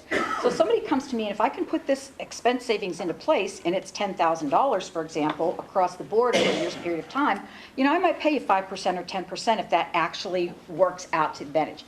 In that case, the county saves $9,500 or $9,000, and the employee gets a little bit back for it. So those are the kinds of things that I would try to be a little more innovative and creative in how we can do those things, because the people that work closest to the numbers and in the offices day in and day out can see where there's waste and there's We have to stop thanks. here at that. All right, thanks. Okay. Our next question, we'll begin with Ms. Lynch. In February, commissioners approved a 3-year management contract with Affinity Health Services to manage the Crawford County Care Center in Sagertown at a rate of $25,000 a month or $300,000 annually. Do you believe there is a statutory requirement or any compelling need to maintain the Crawford County Care Center? I do, in that I looked at the incomes for that, and there is a comparable amount of self-pay versus insurance pay. If you're self-pay, you're in dire straits if you need care for your family, for your parents. So I think that it's imperative that we have that net to catch our elderly in. I am very aware of anyone who is reliant on somebody else for their care. I've been caregiver. I've seen caregivers fold under the pressures of caregiving. So I believe that we need a county home, and if that's the best solution right now, then that's the best solution. I defer to Chris and Francis on their decision-making on that process, but I'm very, with our aging population, we have to have that net for our elderly. Thank you. Thank you. Mr. Copeland?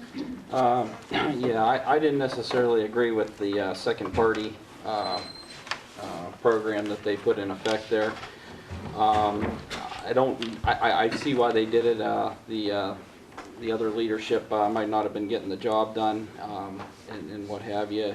Maybe in certain respects they might have thought it was cheaper. I don't know. But bottom line is we do lose a lot of money there at the county home, and you know, I don't mean to sound callous, but there again, we don't get to go there for free just because we live in the county. And my thing is if we're losing money, then maybe we shouldn't really necessarily be in taking care of the elderly. Maybe we sell it to some private organization that might do better with it. Thank you. All right, thank you. Mr. Henry? Great question. My mom worked at the county home for 21 years. As a child, I would run through the halls, and she knew a lot of the patient's name. I always thought that was great. The Crawford County Care Center is very near and dear to me because it provided for my parents for a long time. The problem with the care center is over the years, we haven't done a very good job. There's a rating system from Medicare. You can go online and find it. You can also Google search if you want. It talks about this 5-star rating versus a 1-star rating of a nursing home. When you put your zip code in, it'll give you the rating. For a long time, the Crawford County Care Center was actually a 2-star nursing home. And it's actually done better. They've improved, and it's up to a 3-star. That list is given to every patient who needs rehab or services for extended care. So if Rick needs to go to rehab, and I like Rick, and he's my brother, I say, well, Rick, do you want to go to the 2-star or the 5-star nursing home? You obviously are not going to send your family members to a lower-rated nursing home. And so the problem is I'm okay with keeping it if we can lower the debt, which is ridiculous right now, and if we can do it right. If we're going to do something, we should do it well. But if we can't do it, then we can't do it. And I got to tell you, folks, the amount of debt is a problem. And I'm watching you, colleagues. The amount of debt is a problem because they're servicing $180,000 in bad debt. That's bad for any business. And so when you service bad debt on a loan and try and get paid back, it's not a good thing. I got to tell you something. The actual idea of it is to look at it. If we can't do it well, we can't do it. And that's really where we need to be. Okay, thank you. Mr. Hunter? Over the years, it does seem like, however it works out there, that the county just stopped caring about it. And I think that's where folks that work there seem to have their way of talking about what has happened through the years, whether they worked there 20 years or last week. So there's ultimately something that's not happening right there, whether that's management. You still have people showing up to work. You still have people that are coming to live there. This should be our chance to say, well, if these people come in and they're doing a proper job, we should be able to take that back when the lease is up and kind of do that for our own again, because it should make money. It's a nursing home. You're billing insurance companies. I'm not sure what happened there. It'd be really fun to see what everybody that works there has to say about it. I'd love to hear that. Thank you. All right, thank you. Mr. Wiederspan? Yeah, for me, county home, that's not a requirement. The counties have to do that. Crawford County is one of a little over 20 county homes left in the county that are run by counties. But when we talked to Affinity to come in and manage that, I called Denise, the owner of Affinity. I said, Denise, give it to me straight. If you think the county home can turn around and at least get to a break-even point, then I'm all in with working with you to manage the company. But if you see that it's not going to work, that it's a sinking ship, then I want you to tell me. And Denise said, and I've met Denise at various activities at CCAP conference. She's come up and met with the commissioners a couple different times while I've been in office, and I believe she is a straight shooter, as she said, and if she didn't think it was work, I feel confident that she would tell us that. Right now, they have improved the census. The numbers are coming up. They've made some changes in staffing and management out there. that have reduced some costs to help offset the cost of having them in there. There was no guarantee in the contract that they could make up that difference, but she felt confident that they could. And so far, it's been working. We're meeting with them on a monthly basis to go over the financials of the nursing home, and so far the direction is going positive for the home and improving, so as long as we can stay with that, I'm fine with keeping with the affinity contract. But if it comes to a point where it's no hope, then we got to start looking at other, whether it's leasing it or selling the home or to another outfit. Thank you. All right, thank you. I have mixed emotions. I think to have an administrator there or someone who is running the facility in this day and age with healthcare changes and everything that's happening in the healthcare industry so dramatically and so quickly that it's really difficult to keep up with that. So I understand the idea behind having an agreement with someone who does those kinds of things and have the resources to stay involved with the updates and everything that's happening within the healthcare industry. But then the compassion in my heart is also that we need a place to take care of our elderly, okay? That's just plain and simple. With that, when I, again, looked at budget information, what does concern me in this budget, and again, like Francis just said, that things seem to be progressing, I think that's something that we're going to have to wait and see and monitor. You know, it's a done deal. It's a 3-year contract.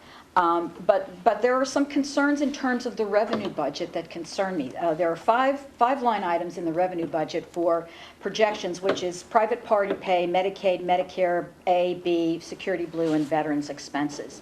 That's showing a $3.2 million increase in revenues, or 30% increase in revenues for this year alone. So I don't know if that is realistic.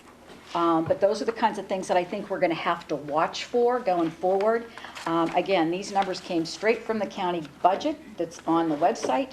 So it's nothing that, you know, if the numbers aren't correct there, that's where these numbers are coming from. But that's a concern to me. Are those numbers realistic, and will we be able to expect those kind of expectations from a $3.2 million increase in revenue? Thank you. Mr. Saw? I believe the county code does provide a statutory requirement to care for those who cannot care for themselves. The issue is the code is pretty silent on how you do that.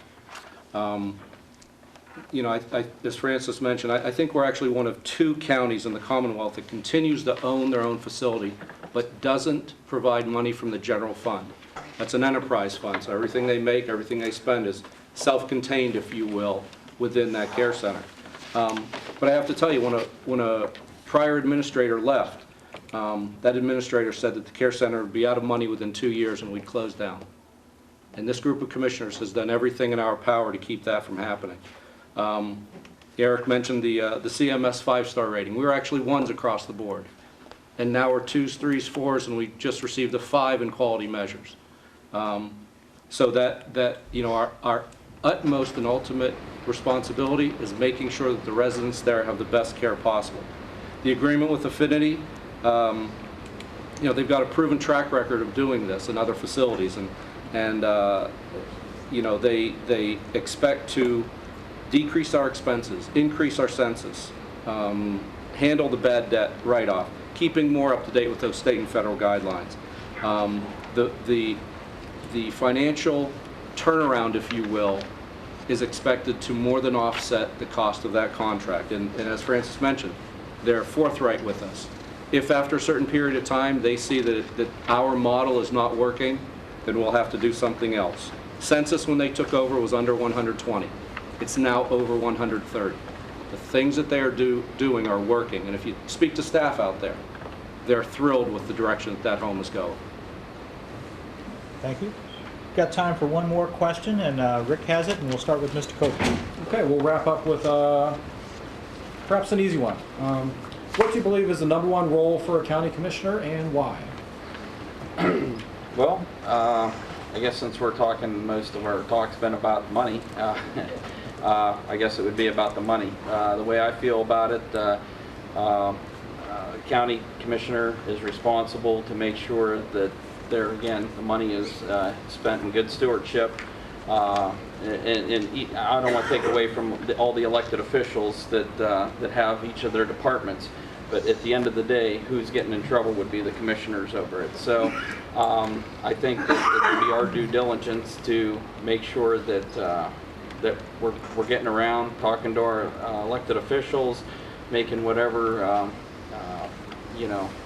cuts that we need to, seeing what other things like in our infrastructure, all our other decisions. I mean, even decisions could be in a good stewardship way too. And then that's basically where we need to be, because ultimately, at the end of the day, even though commissioners might not be able to say that, well, we're going to approve it, we are responsible for a lot of the financial needs of the county, if not all. Thank you. Mr. Henry? I agree. I think it does come down to financials. I think that it requires a lot of initiative and a little bit of digging to find some answers that you might want to or not want to hear. And I think that's important because in the end, when your budget's out of whack in November, that's when people start paying attention. And so I would like to see, at least if I was elected, a review, more of a monthly review. And I was actually happy a lot of the row officers actually do that. They check their budget on a regular basis to see where they're at in June, in July, because when you get to November and you're out of whack, then you're going to have one alternative, and that's raise your taxes. So I really do. I think it's finances and really keeping costs in check. Thank you. Okay, thank you. Mr. Hunt? Being up to speed with all the departments of the county, definitely every day you'd have to, I'm sure, the meetings talking about the budget or the proposed expenses for that day. Push some new policies that maybe the county could actually think about, so make it a little bit better for everybody that's around town and the county.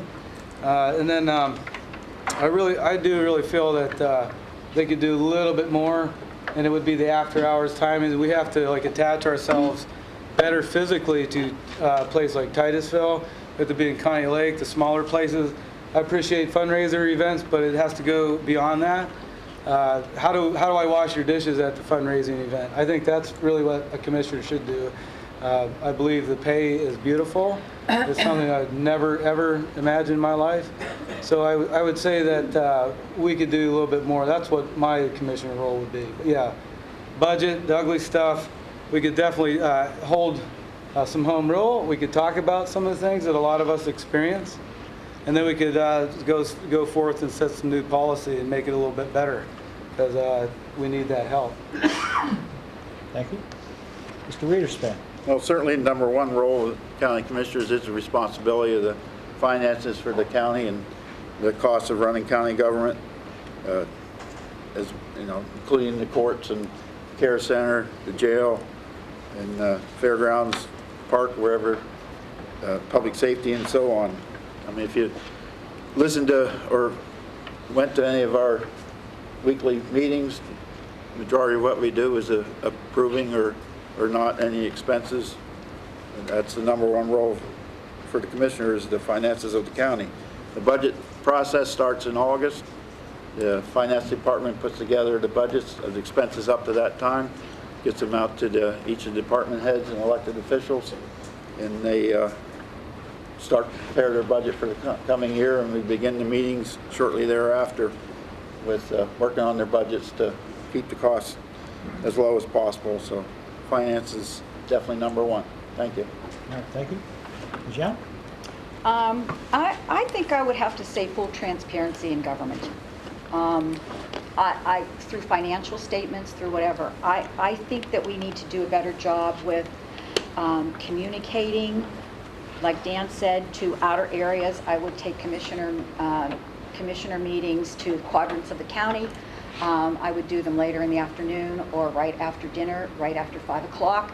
I would make government more accessible to the people of Crawford County.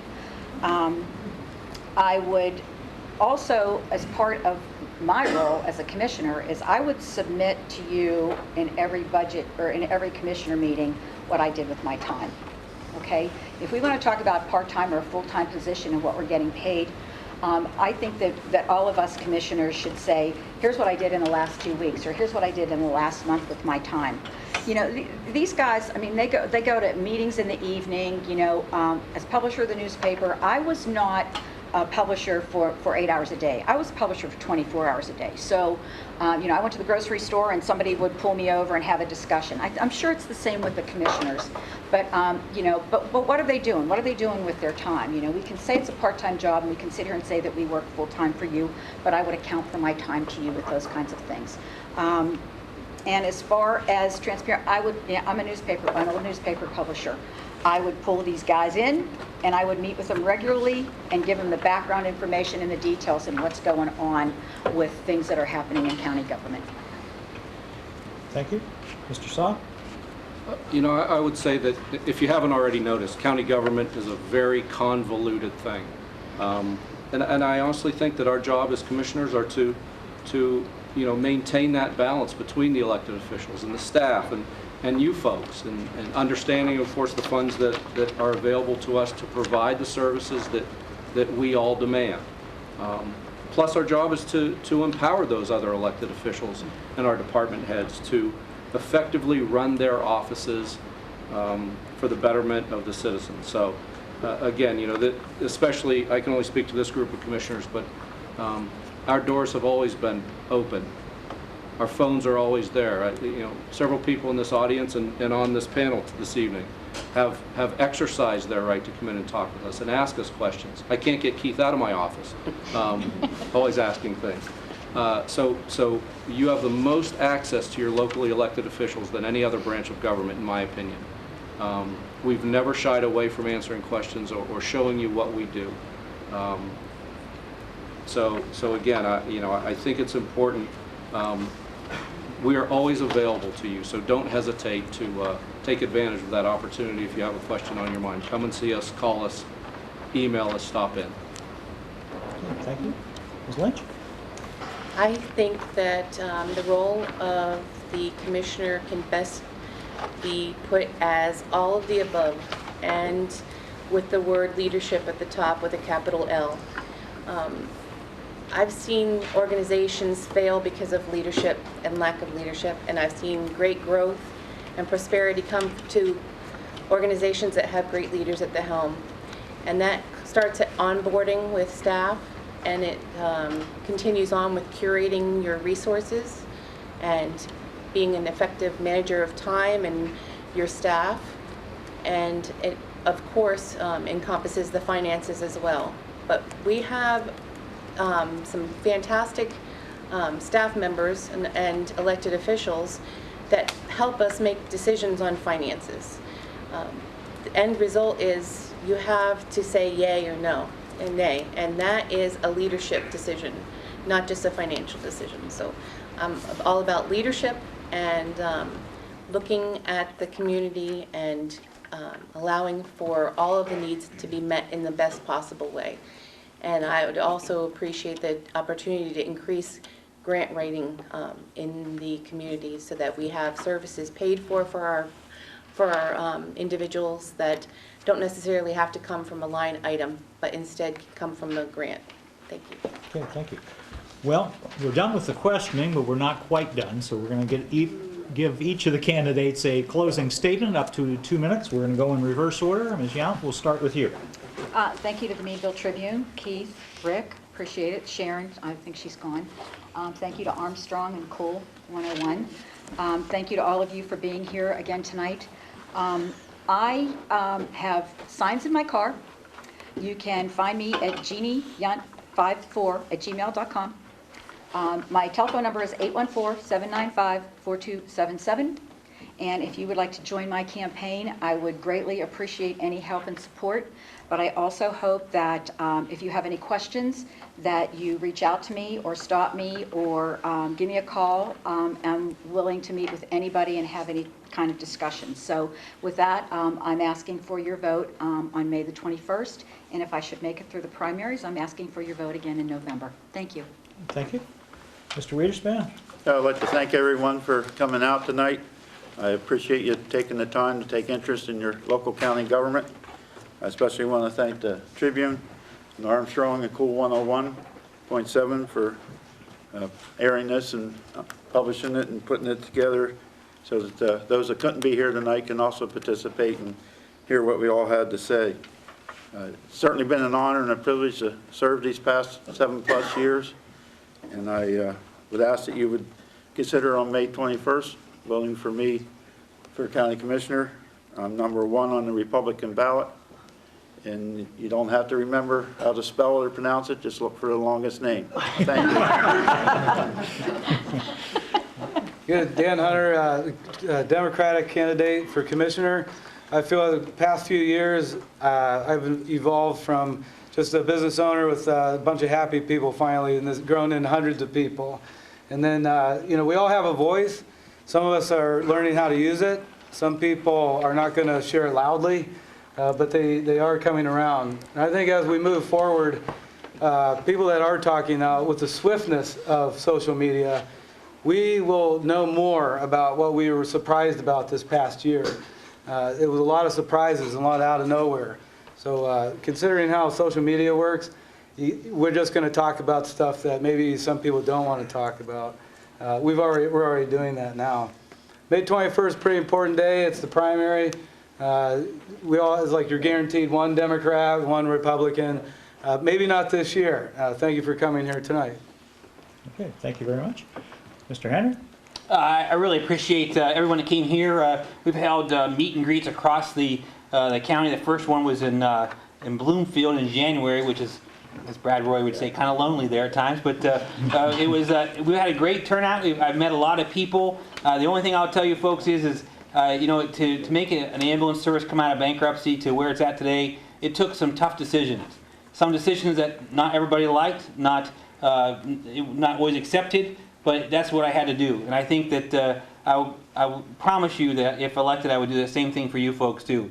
It's not always the nicest decision, but you got to make them sometimes. So May 21st, my name is not the longest on the list, but I'm number 3. So thank you. Thank you very much, Mr. Copeland. Thank you to Armstrong, Cool 101, and you, Rick and Keith, and everybody that showed up tonight. I guess basically I just I don't know. I mean, I'm not, like I said, a politician. I just want to bring forth some common sense ideas on where, you know, we can save some money hopefully and move on and kind of get out of the debt that we're in.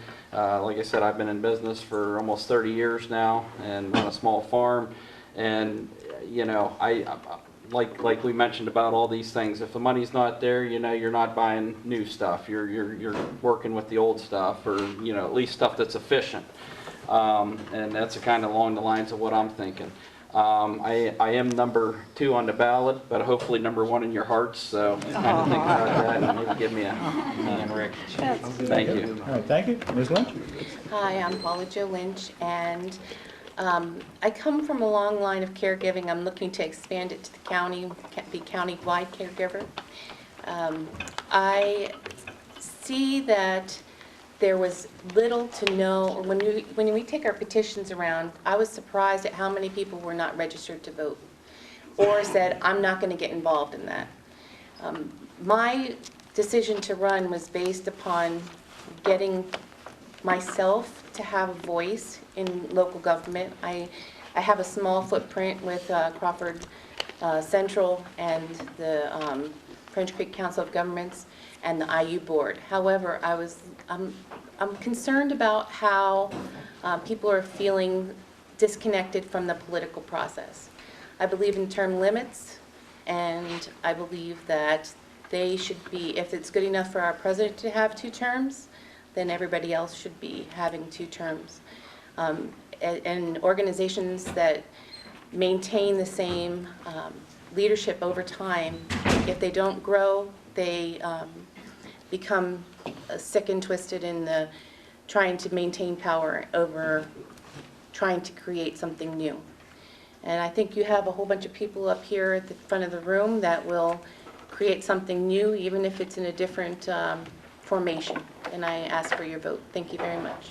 Thank you. Mr. Soff? Well, I believe that you can never say thank you too often, so too many times. So thanks to the media outlets again for sponsoring and broadcasting tonight. Thanks for you folks being here, as well as the people at home listening or watching. I've been honored to be one of your commissioners for the past 3.5 years, serving with Francis and John Amato. And I will tell you, they're two of the most decent and honorable men I know. The promise that I'll make to you now is the same one. It's actually the only one that I've ever made. And that's that I will look at every issue brought before this office and do what I think is in the best interest of this entire county. If you live in Spartansburg or Jamestown, if you live in Beaver Center or Titusville, and any point in between.